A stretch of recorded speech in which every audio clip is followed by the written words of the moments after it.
So இப்போ கூட கர்த்தருக்கு மகிமை உண்டாவதாக. ஸோ இன்றைக்கி நம்ம வந்து ஒரு பாட்டை வந்து நம்ம வந்து கற்றுக்க போகிறோம். இயேசு கிறிஸ்து நாமத்தினாலே எல்லாத்துக்கும் சோத்திரத்தை சொல்லிக்கிறேன்.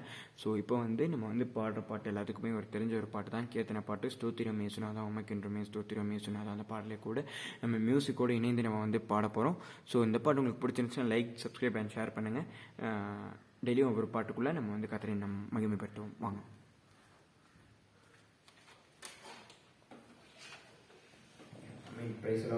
எல்லாத்துக்கும் தெரிஞ்ச பாட்டு தான். ஸோ எல்லாரும் கூட நம்ம இணைந்து நம்ம வந்து கர்த்தரை நம்ம ஸ்தோத்திரிப்போம். அவருடைய நாமத்தை போற்றி அவருடைய முதல் பாட்டு வந்து ஸ்தோத்திரம் இயேசுநாதா உமக்கென்றும் ஸ்தோத்திரம் இயேசுநாதா. அந்த பாடலை கூட பாடி நம்ம ஆண்டவருக்காக மகிமை செலுத்துவோம். ஸோ வாங்க, நம்ம கூட இணைந்து மியூசிக்கோடு இணைந்து பண்ணிங்கன்னா எல்லாத்துக்கும் ஈஸியாக தான் இருக்கும். ஸோ வாங்க.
Studia Yesu Nada,